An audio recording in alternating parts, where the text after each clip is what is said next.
I was very talkative even when I was a child. My parents used to punish me for that. Talkative in the sense I had Pandora box full of questions. I create questions for everything. Why there is a tree? Why the leaves are in green? For me, I so many questions. There were no answers. One of the questions is there is a God. One of the questions what is moral.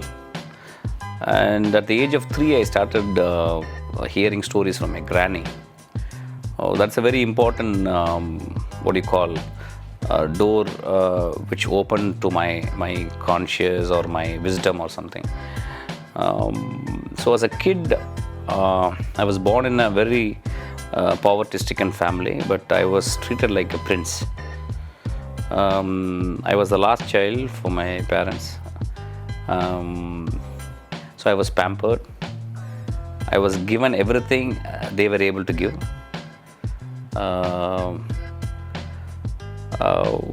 In Tamil சொல்லுவாங்க ரொம்ப செல்ல குழந்தைன்னு சொல்லுவாங்க.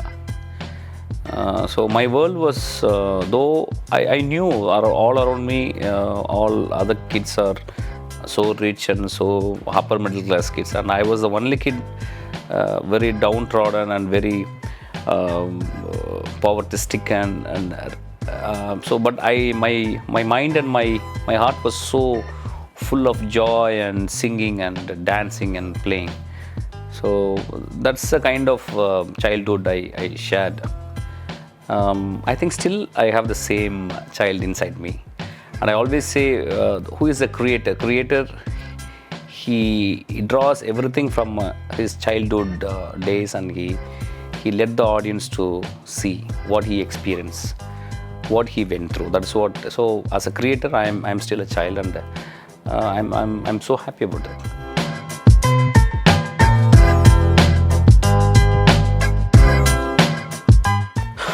To be very frank, I didn't know, because I didn't even think about my next day, not even future, not even next day, next hour. I was always living in the presence.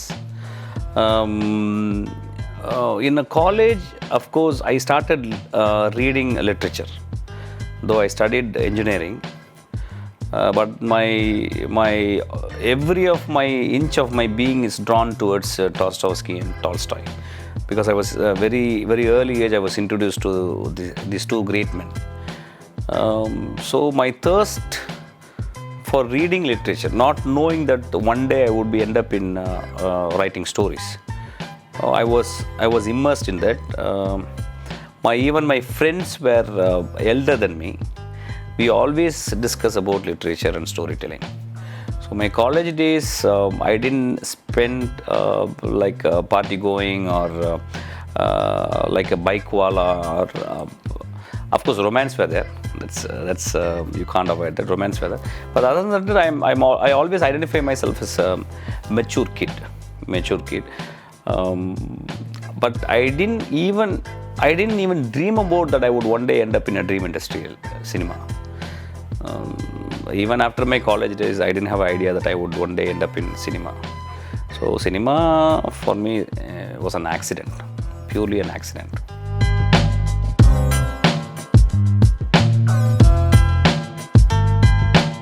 Now for me, women are they are fairies actually for me. They are so tender, and they played a very important role in my childhood days. Not as beloveds, not as sisters, not just as friends. All my life, I loved being with women.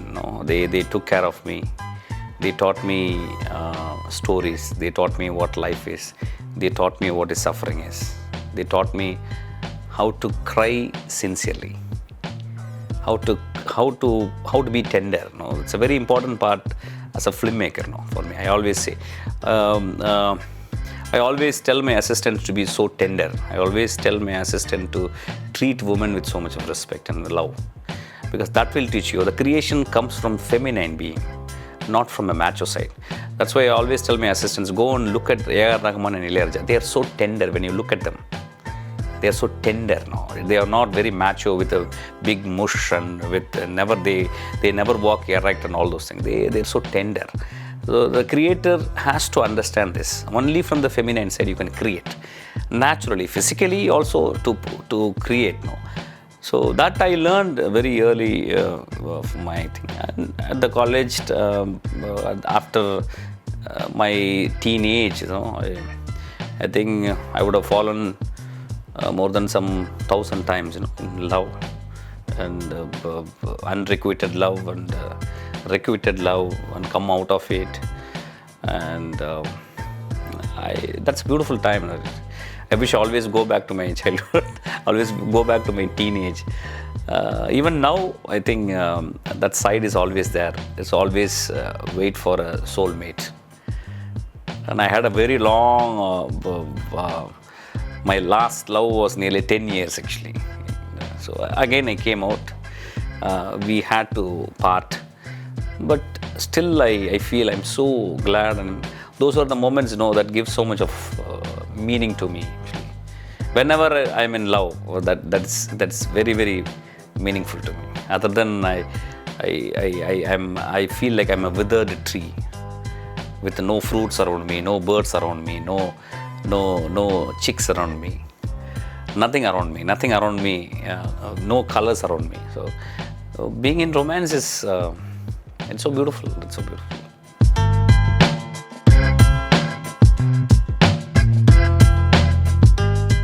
Those are the very big words, I believe, poetic and being philosophical. Of course, for the past 6 years, I'm reading poetry intensely. I've got a huge collection of world poetry. And poetry teaches me how to cut short.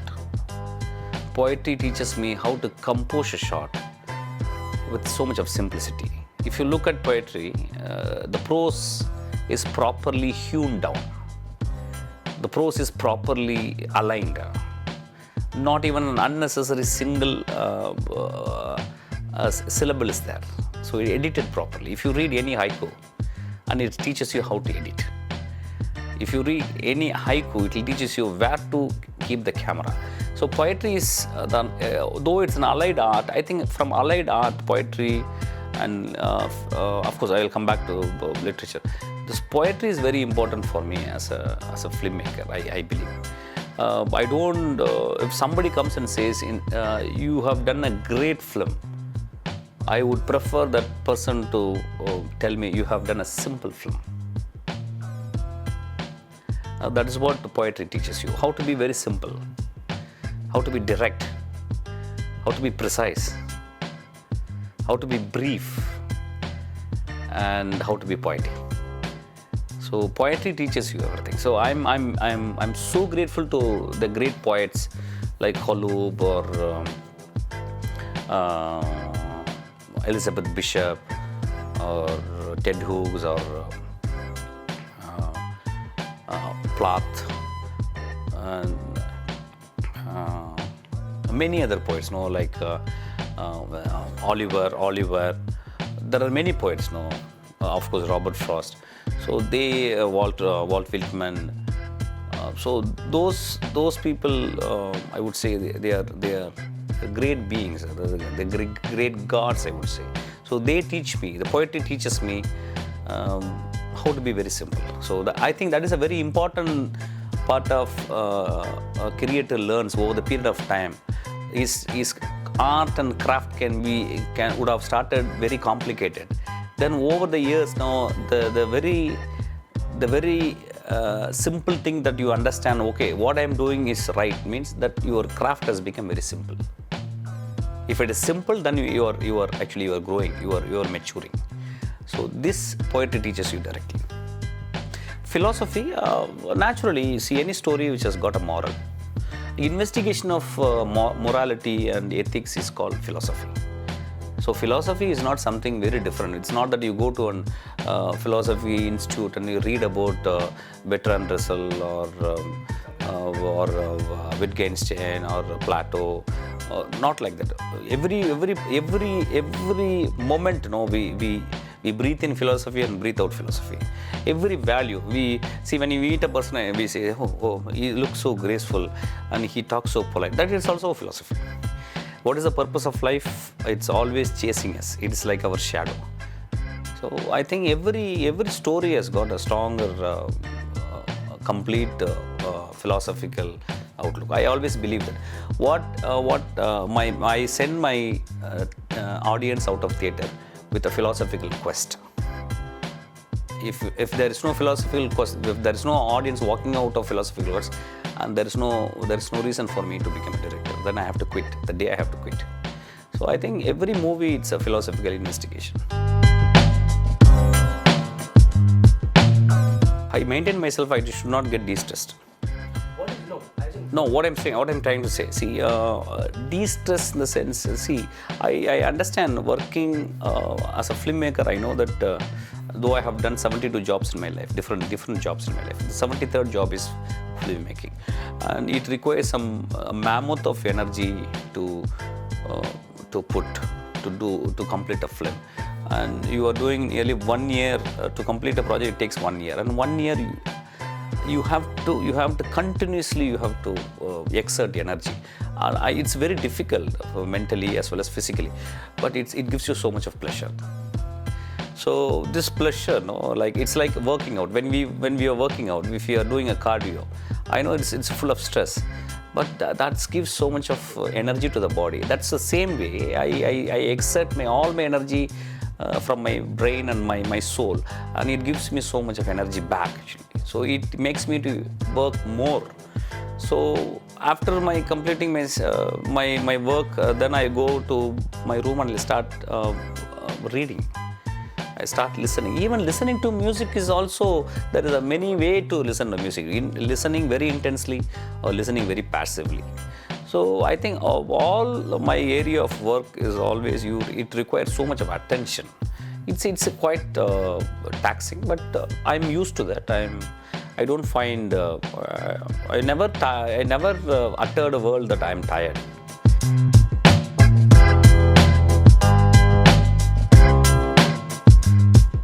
It's a very important thing. See, martial arts is a kind of it's a great art. It's like a pure dance. Without rhythms, without percussion. It's a pure dance. So one of the greatest things that I have ever learned. I have been reading about martial arts, I think nearly every day. I read about samurais, I read about Kurosawa. Again, he himself was a samurai, from a samurai lineage. I think anything, one day, if I don't speak about martial art, I think the day won't be complete. So that's why I'm so into martial arts.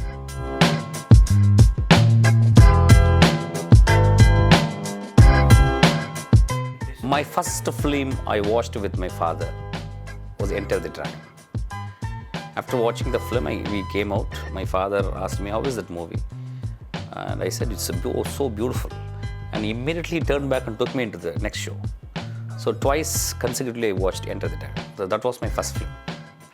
So my master Bruce Lee taught me what is filmmaking, how to kick, how to punch, and where not to apply energy. This is the philosophy of my filmmaking. So he was my first master.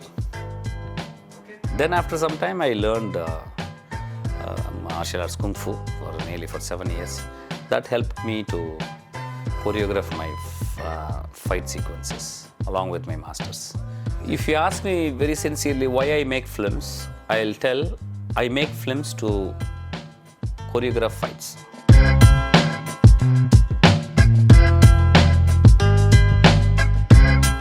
You have not changed.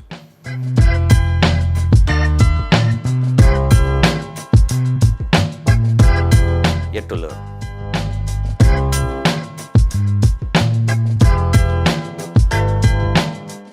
Wolf. I read about wolves. I think Barry Lopez has written a book on wolves. That's a very important book for me. And it always dreamed to swallow a moon. That's an image, profile image I get. And wolf, there are lone wolves are there. Though wolves always hunt in pack, there are lone wolves are there. They're very peculiar, I don't say animal, a friend I would say. Very ferocious, very intense being. So I like wolves.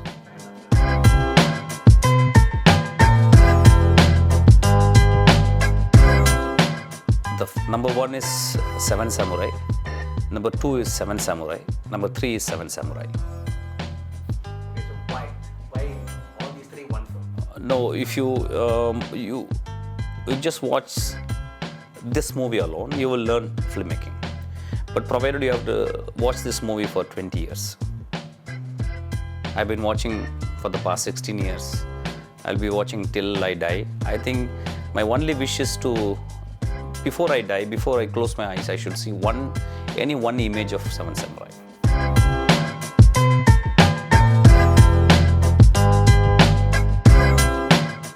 Cinema is an academic endeavor, and acting is also from academy. But you don't need to attend an academy because you don't have a great teachers like Stanislavski or Lee Strasberg or Stella Adler. But you can watch people. If you're so attentive enough, you can watch people. You can watch your dog, you can watch your cat. You can watch your tree swinging the side of how the wind moves. You can watch everywhere, even on an automobile, you can watch an automobile and you can understand. If you see a lorry, the frontal side of a lorry, you can see some facial expression on any lorry. So everywhere you can learn, actually. Everywhere you can learn. The good actor is a good observer. So I always believe that. Then it depends upon in which film you are pitched, and to whom you are working with, what kind of director you are working with, how sensible that director is, how he direct your attention to a particular goal, how he asks you to do simply, not complicatedly. The very word acting comes from to act, that's all. So whenever in real life when we act, because there is a reason to act. But when it comes to acting, there is no reason to act. You have to live intensely in an imaginary situation. But for that, you have to be very, very simple. You have to be very, very mature. You should have gone through all this experience. So any good actor, if you see, he has got so much of grace. Like Choi Min-sik of Korea or the great Toshiro Mifune from Japan. They simply act. They don't try to establish themselves as a great actors. They simply act like how we act in real life. For example, a small kid from the school, actually she's on the middle of the road and she couldn't move, and suddenly you stop a car and you run towards. That is called action, immediacy. So the acting comes from immediacy. For that requires so much of discipline and so much of simplicity of mind.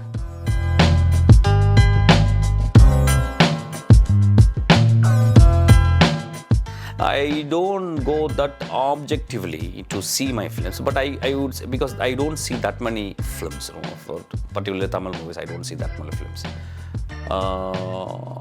See, for me, if I see a good film, it gives me 3 days energy. If I see a bad film, it gives me 3 days fever.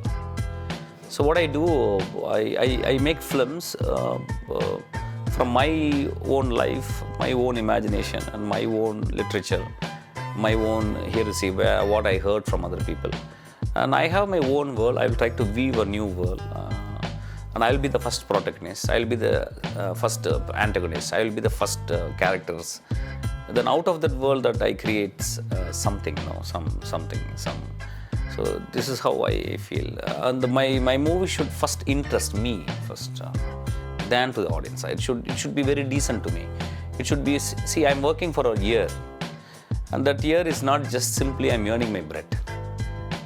That year is not simply that I'm doing something so that I get some fame or something. That 1 year, that is my life.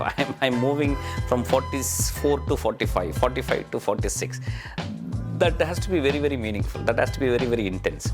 So my movie has to be very, very intense. That is the only one word I will say. If it's not intense, I think there is some problem with me, I think.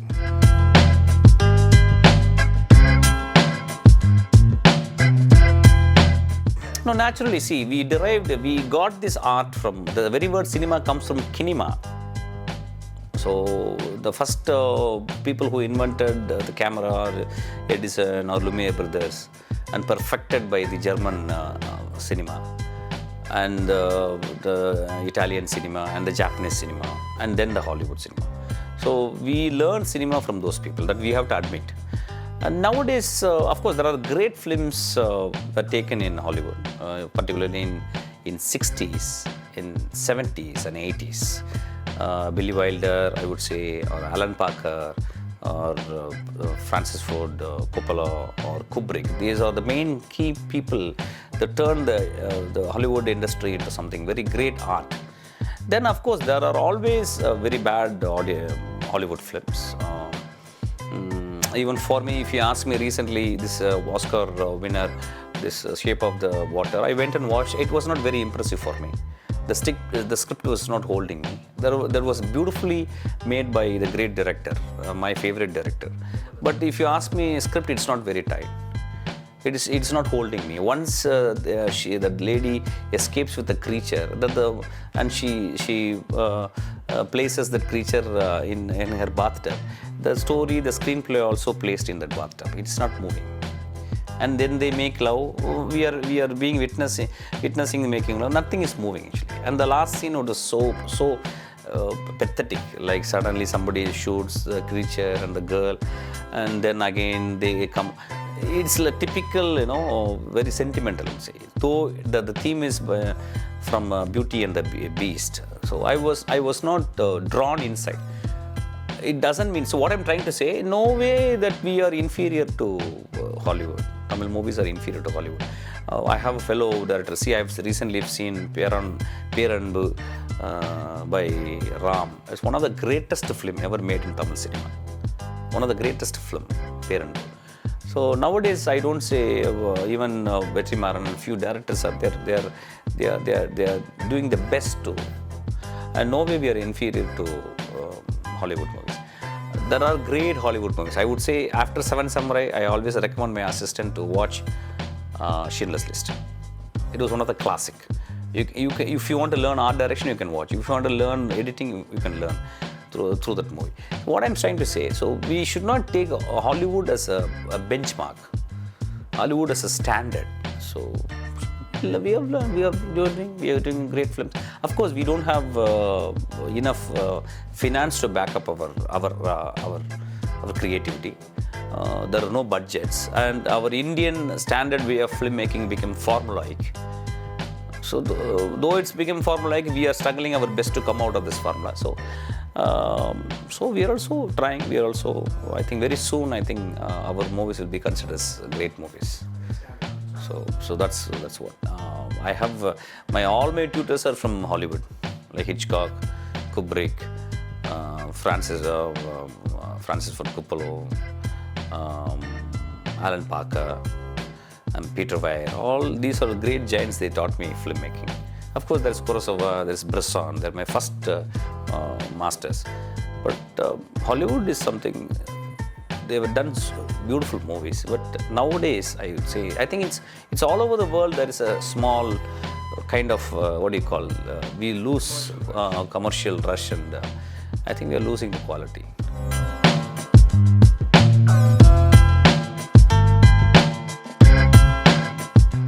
No, I was not inspired by any movie, because I told you, I came to movie industry accidentally. I was earning 1,200 rupees. I was suffering like anything, and then I had an idea. If I go to cinema industry, what if I go to cinema and earn 1,500 rupees? So for the 300 rupees hike that I got into movies, that was real. That was reality for me at the time. So I got into movies just to earn 300 more. So then I came to movie. Then it swallowed me. It sucked me totally. And then I understood, this is my occasion. This is my goal. This is what I wanted to become. All my life I wanted to be a storyteller without knowing actually.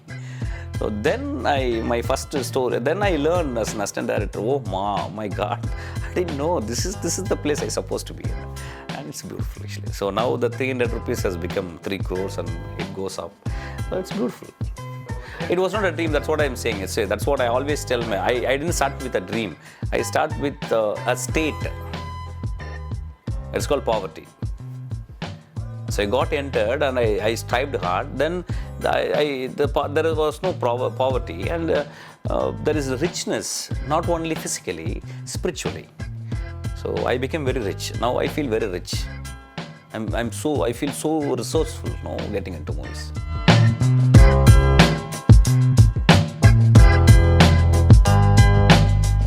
I don't think till I die, I will never do a greatest achievement. I will achieve something, but that won't be considered as a greatest achievement.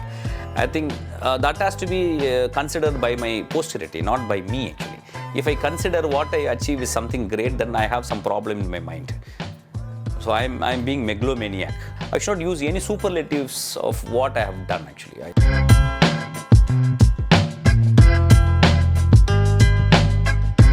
I have been doing, this is my 10th movie, I have been doing what I loved and what I'm loving. I never been tampered by a producer or an actor or somebody. They didn't took a detour out of do this and you will learn a lot of money. Do this, you will become a number one director. Nobody was able to influence me. So in that way, I'm still virgin as a creator. So my virginity of a creator is very important for me. That is intact. I think that may be one of the important, you can say it's a great thing actually.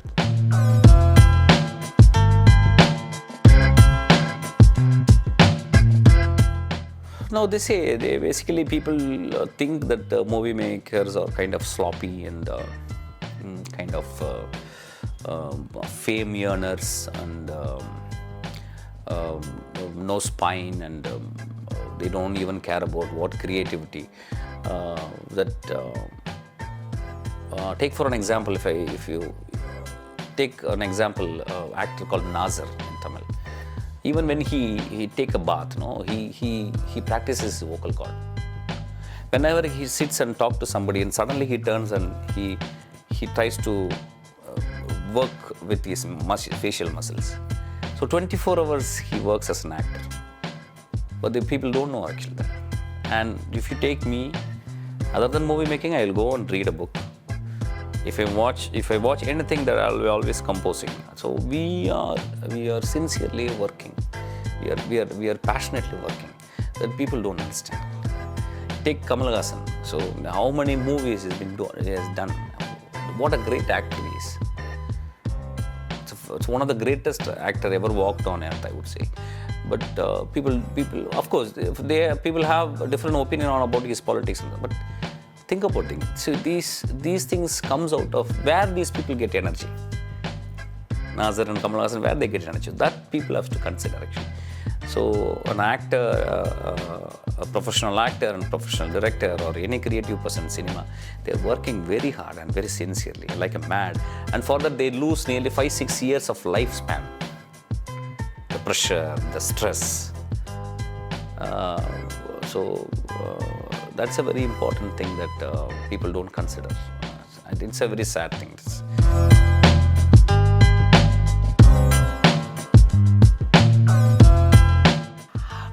I want them to have more misconception about me because I don't care that. I don't need to care about that. So people around me who are very close around me should know about me.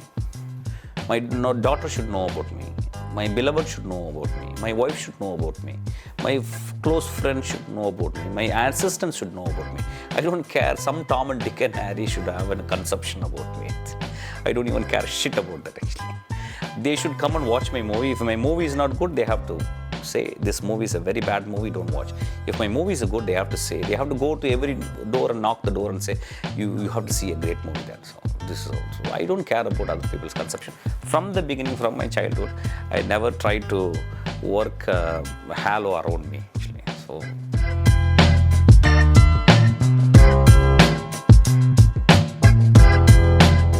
I don't want me to be remembered. I want my movies to be remembered. See, it is not that I make movie. It's a kind of a different process. No, there are many artists around me. Many things I'm doing. I go into trance when I make movies. So there is no I. there is only the movie. So what I am is that movie which I made actually. So I think people will understand. I think if my movies are worthy after my death, I think they should say there are some good movies done by one person called Mysskin. I'm nothing actually. I don't want people to think about it. I don't want any statue. After the death, nothing going to happen actually. I don't believe in big heavens or big hells actually. I don't believe in heavens have got a big vast bathrooms. I don't believe that. Once I'm dead, I'm going to be mud actually within few days. So I don't care about that.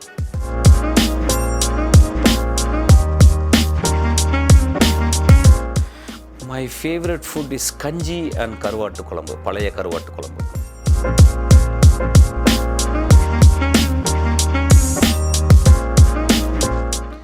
Dessert, any ice cream, particularly butterscotch.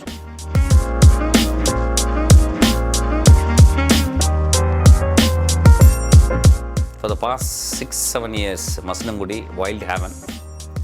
And that's my favorite friend John's place. And now my next place I would consider my Usha Amma's place, that beautiful house in Canada, Toronto.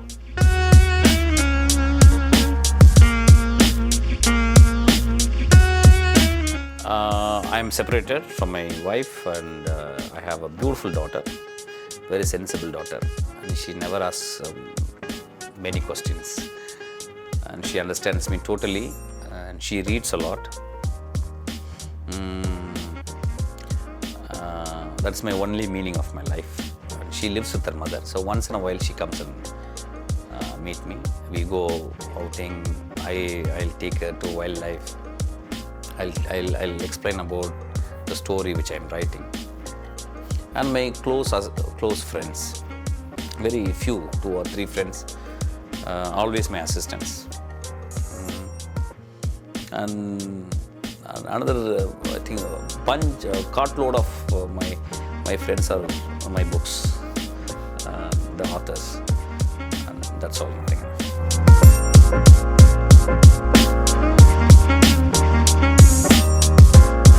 It's very interesting, first of all, because being a director, I've never been to a photo shoot as a director. Even as an actor, though I acted in 2 movies, I've never done a photo shoot. When somebody asked from Provoke, I know him, one Mr. John, and immediately I said yes. And then you guys came, and the way you worked, young guys, and with so much of enthusiasm, and nearly half a day I am working. I don't find even an iota of tiredness. So you guys are taking care of me like a child. So I'm so thankful. The Provoke is really provoked me. This is the 3rd time I'm visiting Turiya Hotel. First time for a birthday party, and the second time for a reception, and the 3rd time for my photo shoot. It's a beautiful place, and beautifully decorated, very kind and warm-hearted staffs, and they sincerely take care of you, and the food is excellent. The ambience is so cool, chill. I think overall I would say it's a fantabulous experience when you visit Turiya.